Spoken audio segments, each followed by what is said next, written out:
3 nights, 3 true stories, and 3 moments where everything went wrong. A pizza delivery to a house with no lights and too many shadows. A family vacation interrupted by something living inside the walls. And a stargazing trip where one girl vanished without a sound. These aren't urban legends, they happened, and they could happen to you. My name's Chris, and what I'm about to tell you, I had buried deep in my memory until something recently unearthed it. It was the summer I turned 17. I was working night shifts at a rundown pizza joint on the edge of my hometown. Not glamorous, not fun, but with no cash and 2 parents who'd rather see me dead than unemployed, I didn't have much choice. The job was miserable. Sticky uniforms, greasy floors, and a delivery car that coughed louder than it drove. At least it wasn't my own car. That would have been worse. Oh, and the pizza? Absolutely disgusting. I still don't understand how anyone could stomach it. If not for the sleek ordering app and the neon-lit interior, I swear we wouldn't have gotten a single customer. Most nights were dead quiet, which honestly was the only good thing about working there. Now, I won't bore you with the usual routine. You've seen pizza places, you know the drill. But one night, something changed. I was restocking the fridge when the tablet buzzed. An online order. Large sausage and olive. I remember that clearly because we never got olive orders. Ever. The address, way out. Past our delivery zone. Middle of nowhere. I was about to reject it out of habit, but Russell, my manager, a guy who spent most of his shift scrolling Reddit in the back, looked up and said, "Just take it. We haven't had a run in over an hour." I didn't argue. I punched the address into my phone, grabbed the pie, and headed for the door. But then, I noticed something. Russell had stapled delivery instructions to the box. I hadn't paid attention before, but now they caught my eye. They read, word for word, park behind the house, walk through the backyard, knock on the back door only. Weird. But I was 17. I figured maybe they had a sleeping baby, or a broken front porch, or maybe they were hiding the pizza from someone. I didn't overthink it. Until I stepped outside. It was one of those summer nights that felt wrong. Hot, still, like the air itself was holding its breath. And the smell, that sour, plastic-like stench that clings to humidity, it made my skin crawl. I rolled the windows down, lasted 2 minutes, then blasted the AC. The drive was long, longer than it should have been. The roads got emptier the farther I went. Not abandoned, but close. Eventually, I reached the address, but the GPS had brought me behind the house, down a narrow gravel road that ran along a row of backyards. No street lights, no porch lights, just shadows. I slowed down, checked the house number twice. It looked dead. No lights, no cars, just a sagging fence and tall, uncut grass. But I followed the instructions. I parked, grabbed the pizza, and walked up the incline toward the back door. Flashlight in one hand, pizza in the other, I aimed the beam at my feet, careful not to trip. The door was old, white, with a small glass pane at the top covered by a cheap curtain. I knocked, waited, nothing. Knocked again, still nothing. I was about to knock a 3rd time when the curtain twitched. Just a flick, like a fingertip brushing the fabric. Someone was there, watching me. I froze, waited, but the door never opened. Then, two unmarked cars pulled up behind mine. No sirens, no flashing lights, just headlights cutting through the dark. One door opened, a man stepped out. He motioned for me to come over. I thought maybe he was the customer. Maybe I'd beaten him home. But as I got closer, I saw the badge. Undercover cop. Plain clothes, no nonsense. He didn't say much, just told me to go back to my car and wait. So I did. I climbed in, locked the doors, and watched. More officers appeared. 5, maybe 6, all with flashlights. None of them spoke. They moved like shadows, circling the house, silent, deliberate. One of them reached for the back door, the same one that I had just knocked on. He tried the handle. It didn't budge. He nodded to another officer and backed off. It felt like I was watching something I wasn't supposed to see. Eventually, the first officer returned. He crouched beside my window. I rolled it down.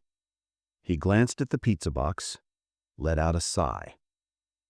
Then he said there was an ongoing investigation, that the house was under surveillance, and I had arrived at the exact moment they were repositioning.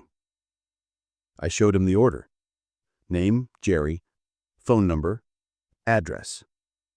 He jotted it down, then told me to leave immediately.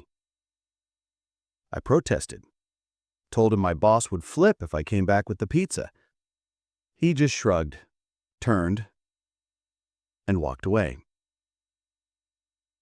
I drove off, angry, confused. But halfway back, it hit me. If the cops hadn't shown up, if I'd gone inside, what would have happened? The curtain twitch, the silence, the timing. Was I bait? A test? Did the person inside know they were being watched, or were they watching me? I'll never know. And honestly, it's probably best I forget it again. But before I do, I wanted to share it. Just once.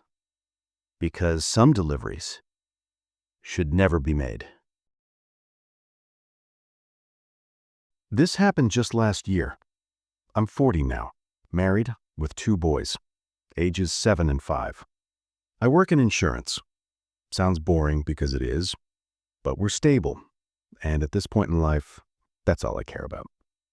A couple years ago, my dad passed away. Cancer. Long, brutal fight. He left behind a beach house down in Delaware. I'd never been there before. He used to rent it out year-round. It's nothing flashy, not big, but it's in a fantastic spot, just 1 block off the boardwalk. My favorite part?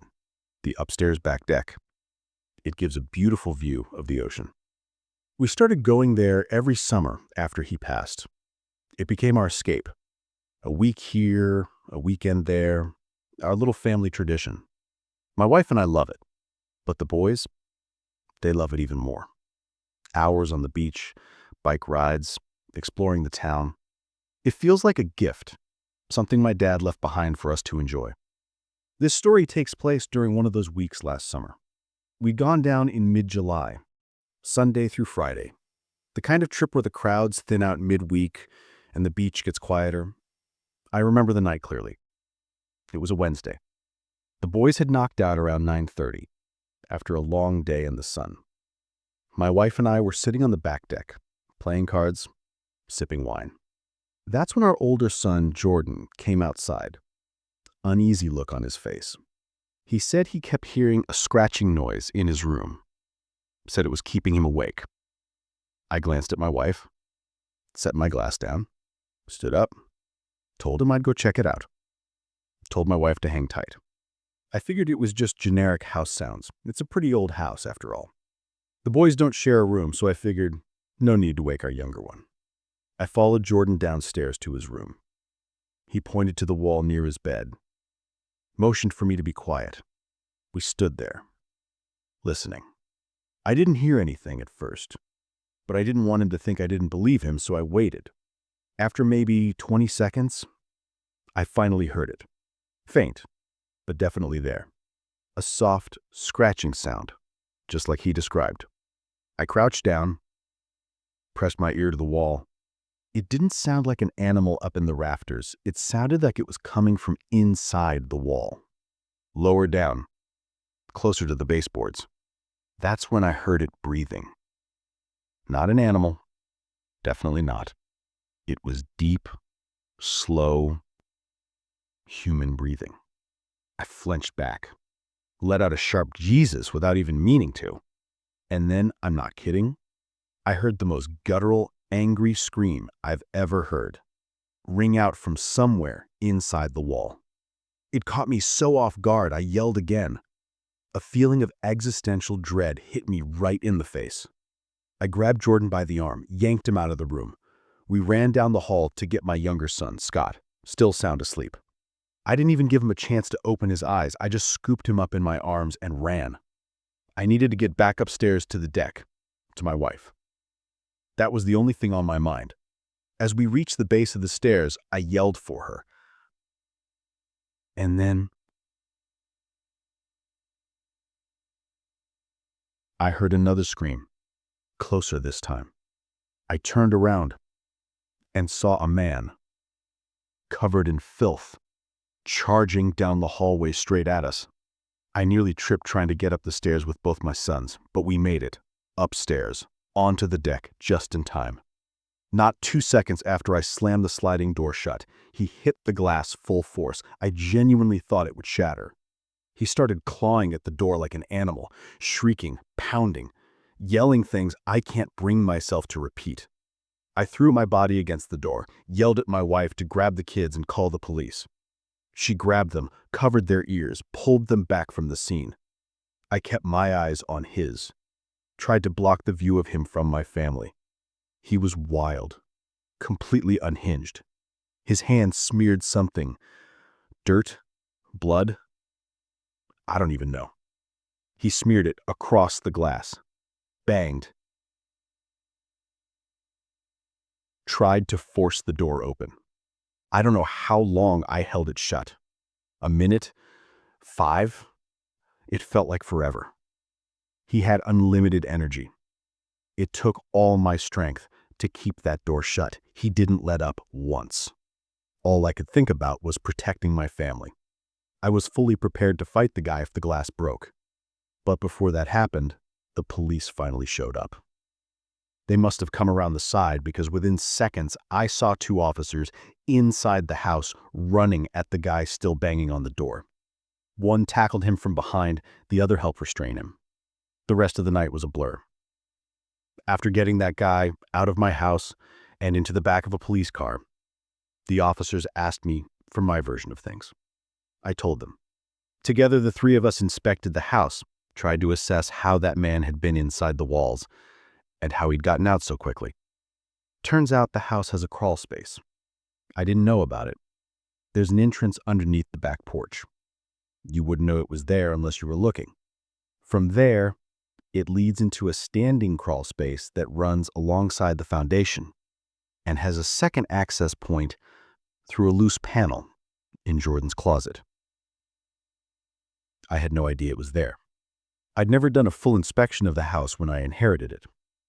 Hell, I didn't even bother refinishing it. A few days later, I got more information. A detective called to follow up. He told me the perpetrator admitted he'd been staying in the crawl space for months, that he'd discovered the entrance during the off-season and was planning to harm my family that night for intruding on his, quote, new home. Apparently, the guy had been stealing food from our house, which we somehow didn't notice, and from our neighbors' trash bins. We didn't go back for the rest of the summer.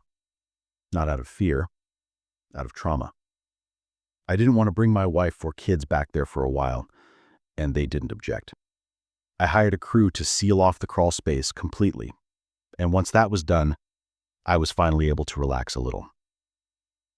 We're using the house again this summer, and I'm glad to say things are back to normal, or at least as close to it as we're going to get.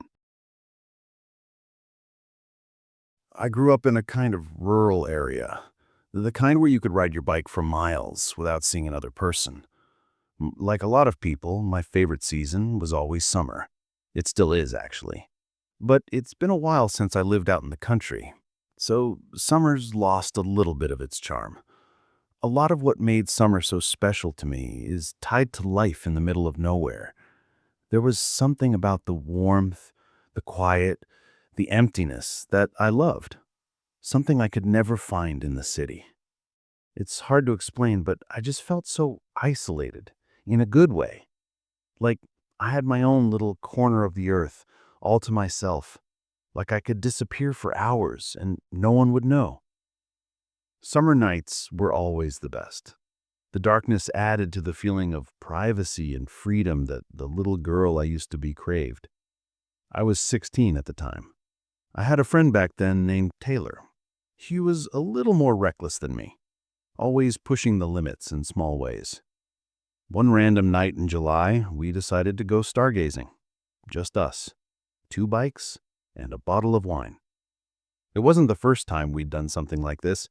Actually, it's something we did quite often. That is, until what I'm about to tell you happened. Come to think of it, this was probably one of the last times we went stargazing together. We didn't have a specific plan, just a direction. We wanted to go somewhere new, since the old spots were getting a little repetitive. Taylor said she knew a good spot past the edge of town, some abandoned stretch of farmland where nobody would ever bother us. It was sometime around 10 o'clock when we left. I'm not sure how long we biked, maybe 20 minutes, maybe 30, but we didn't stop until we were past anything even remotely civilized. At some point, Taylor just stopped her bike abruptly and told me, "We're here." I wasn't really sure what "here" meant, since there were no descriptive landmarks around, but it still felt perfect. Wide open field, no buildings, no fences, no cows. Just a huge patch of grass and the endless starry sky. We spread out a blanket, popped the cork with the little opener Taylor had somehow remembered to bring. It was some cheap red wine. Didn't taste all that good, but it did the job. We laid there for a while, passing the bottle back and forth, pointing out the few constellations we remembered by name. Our goal on nights like this was always the same: try and spot a shooting star. At one point, Taylor asked me if I thought we'd actually see one. I told her probably not, but to keep looking anyway. They're not as uncommon out in the country where you can see so many stars, but you still have to pay attention. Shooting star or not, though, we were having a great night. The wine was definitely doing its job, and I started feeling myself slipping into drunkenness. It was the kind of night that made you feel like time didn't exist, kind of like what I was talking about earlier. This isn't super relevant to the story, but it's one of the few things I remember about the night, so I'm going to quickly tell you anyway. There was a very brief moment that felt like a blip in the rhythm of the night. We were leaning back, and Taylor looked at me in this way that made me wonder if she wanted something more than friendship. Growing up, I always had that suspicion about her, but it was never motivated by anything more than curiosity. But that night, it felt a little stronger than I could recall it ever being. I didn't ask, didn't say anything. That kind of thing just wasn't talked about openly where we grew up, and besides, maybe I was just tipsy and reading too into things. Either way, it passed. We laughed about something dumb she said, and then looked up just in time to catch a shooting star streak across the sky.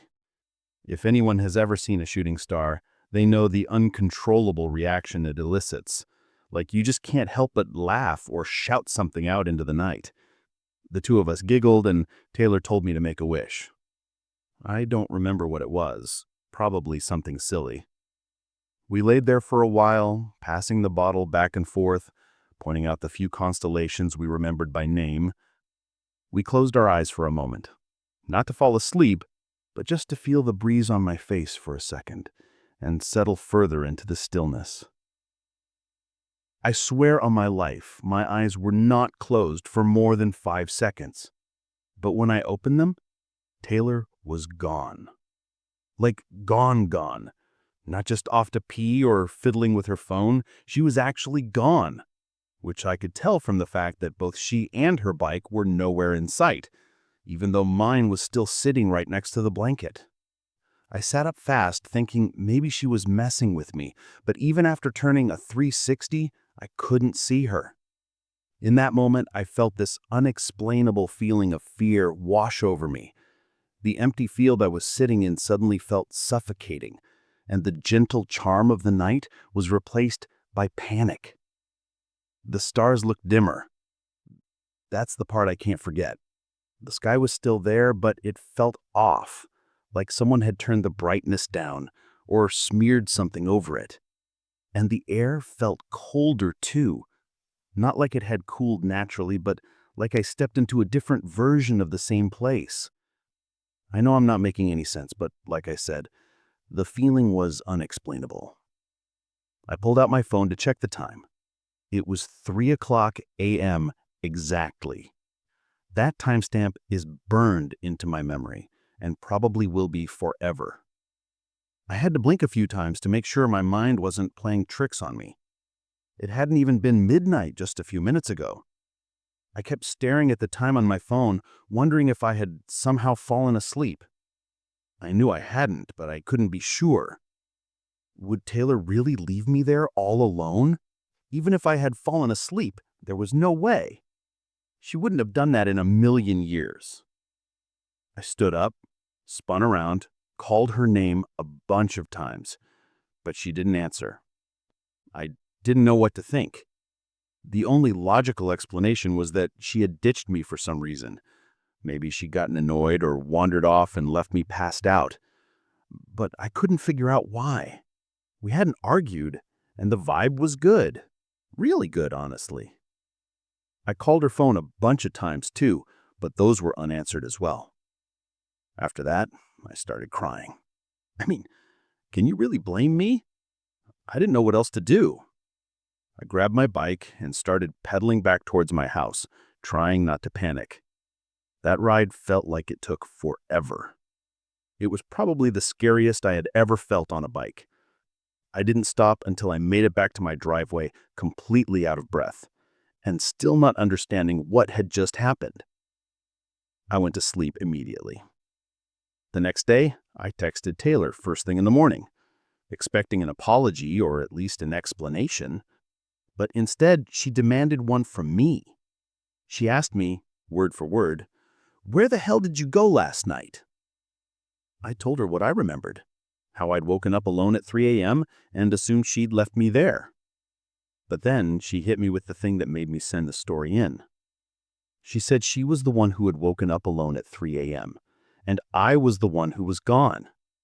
She waited for me for over an hour, then biked home angry and confused, assuming I'd gotten annoyed and left her there. According to her, I just vanished. And I was just as convinced the same thing happened in reverse. We went in circles for a bit, trying to piece it together, but nothing added up. Neither of